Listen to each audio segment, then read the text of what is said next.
All right. So for today, I thought I'd do a Q&A style video based on certain questions I often receive in my DMs on social media and so forth. I think this is a good chance for me to answer some of those questions. And if by any chance you would have any questions also that you would like answered in perhaps future Q&A videos, please feel free to leave them in the comments and I'll be very happy to hear from you.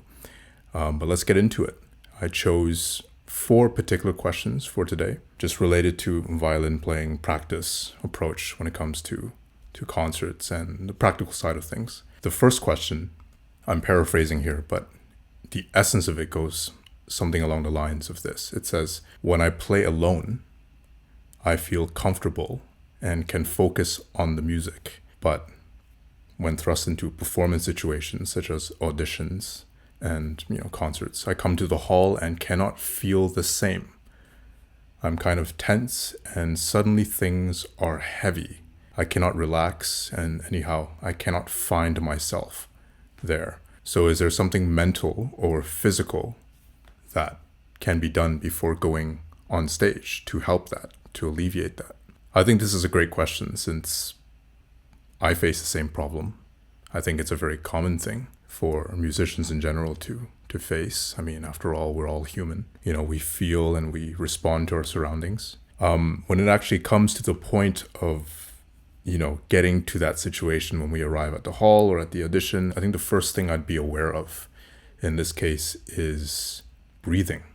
I think breathing is such an essential thing, such an important thing, obviously, but something that we can largely be quite unaware of, especially in the face of heightened external stimuli, just so many things to focus on in sort of this pre-concert scenario or, whatever. At least to me, I personally find that my breathing can become constricted and quite jerky immediately after the adrenaline sets in. In fact, I think I'm someone who in the past, I think tended not to breathe that much even, when I would feel the nerves or whatever, I would become quite a shallow breather, which is something that I've, strived to fix. So of course, I think it's very important to keep your breathing deep and slow, to find a way to get used to that and to be very aware of that, whether you're in the comfort of your practice room or right before a performance situation. I mean, pretty much in general, to be aware of that.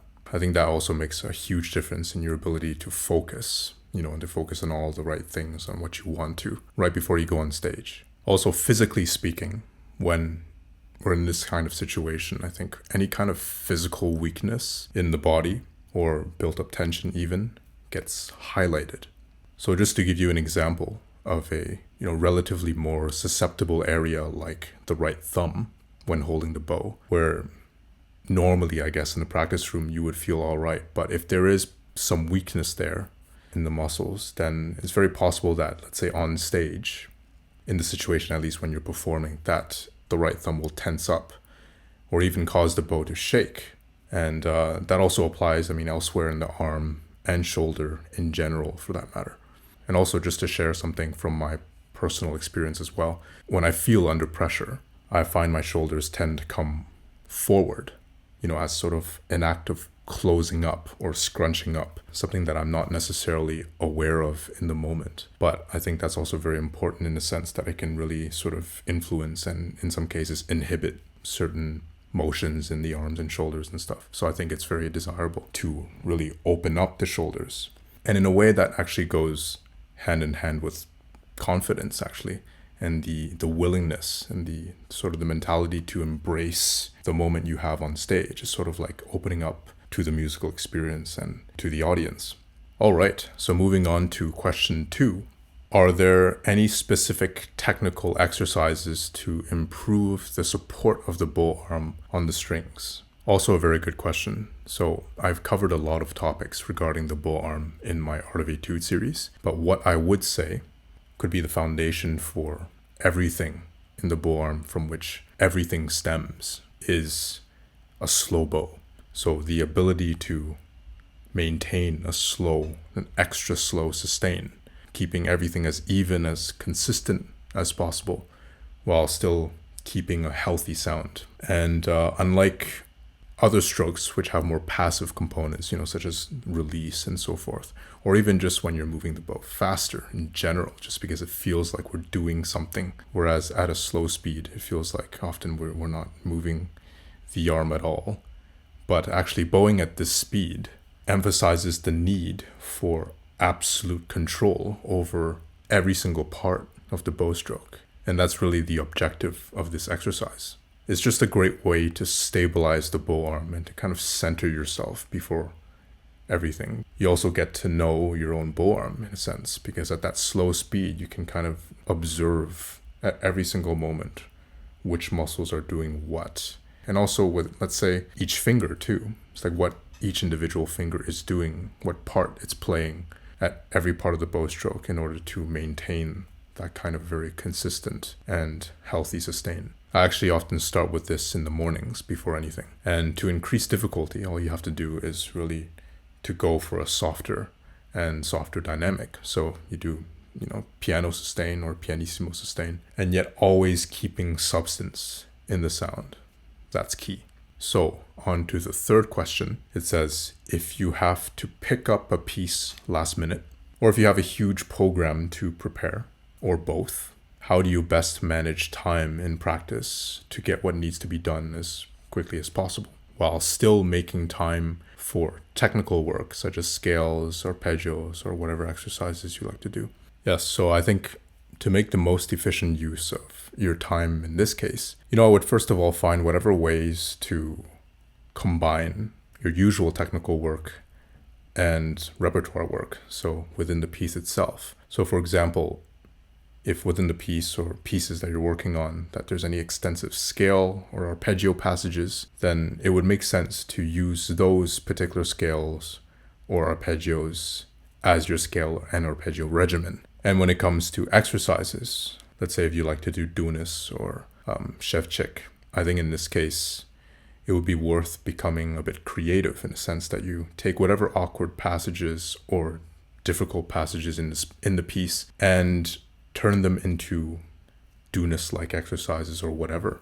And of course, to follow up from the video I made about practice efficiency. So I would definitely prioritize, in this case, with whatever time constraints or deadlines, to work within the bigger picture, to have an all-encompassing vision of the piece instead of over-concentrating on details and breaking down components at first. I know it's very tempting.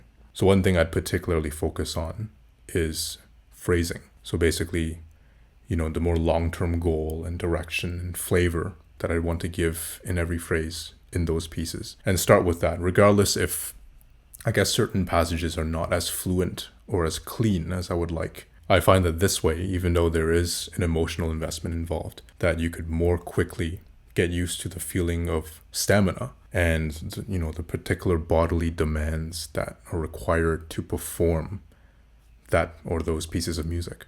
And now we get to the fourth and final question.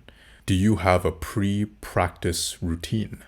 I personally find this one very interesting since I don't really have anything in particular that I would consider to be a pre-practice routine, but the more I think about it, the more it's so important to cultivate sort of the right mentality, the right mood right before you practice. So for the sake of being able to focus for longer periods of time, whether you're with the instrument or not.